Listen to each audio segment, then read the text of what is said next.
back to cold weather running for week 5. Got up before sunrise to do some intervals.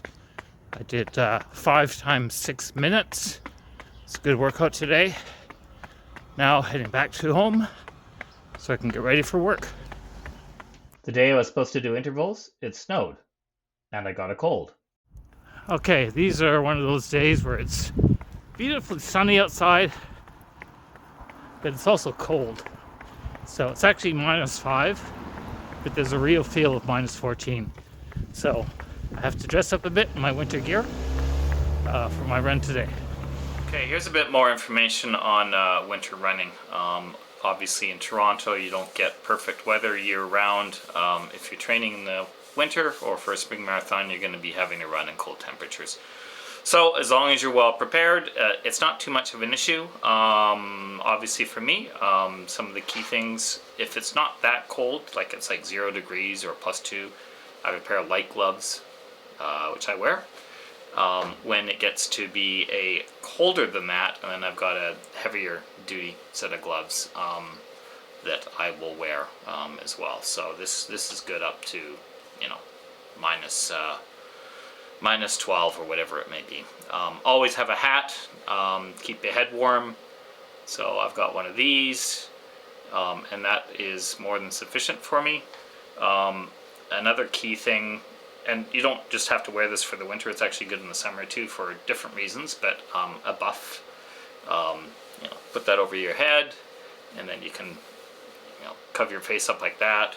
You can do it over your head like this.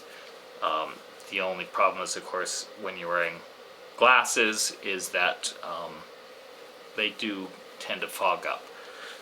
But still, that keeps your face nice and protected. In terms of your legs, if it's not that cold out, like it's like 0 to +2 or +3, I'll actually wear shorts, like a pair of compression shorts. My legs don't get that cold, so it's not an issue. But generally, when it is much colder than that, I have a pair of tights that I wear. They're actually pretty thick. It's almost like a neoprene kind of material, and those cover my legs up and they keep me nice and warm. For the top, I swear by merino wool, and I've got a couple of merino wool tops. They're like base layers. I wear Helly Hansen.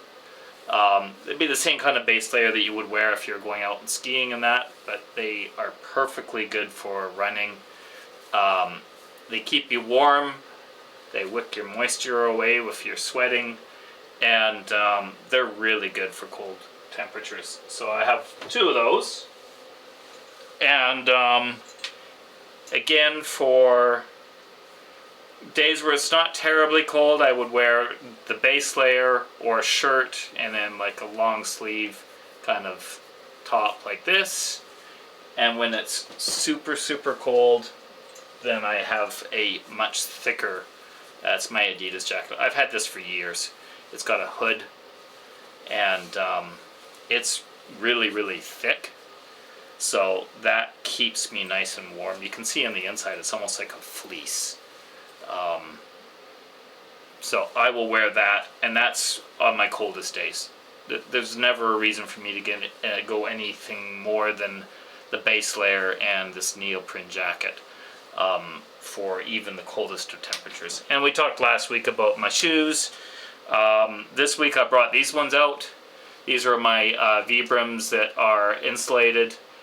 They kept my feet nice and toasty warm for the whole run. Not an issue.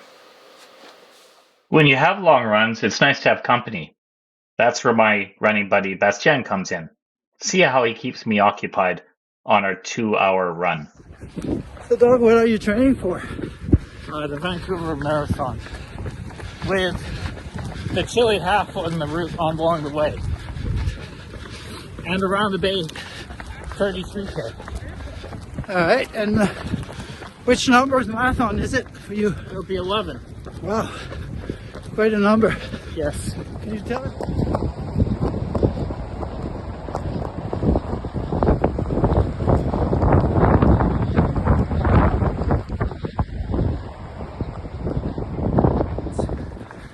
us about your best executed race. Chicago, without a doubt. You were there for that. It was a revenge marathon because I needed to qualify for Boston because the previous year I missed it by 1 second. So I just had a plan. We went out. We were joined by my workmate Ted.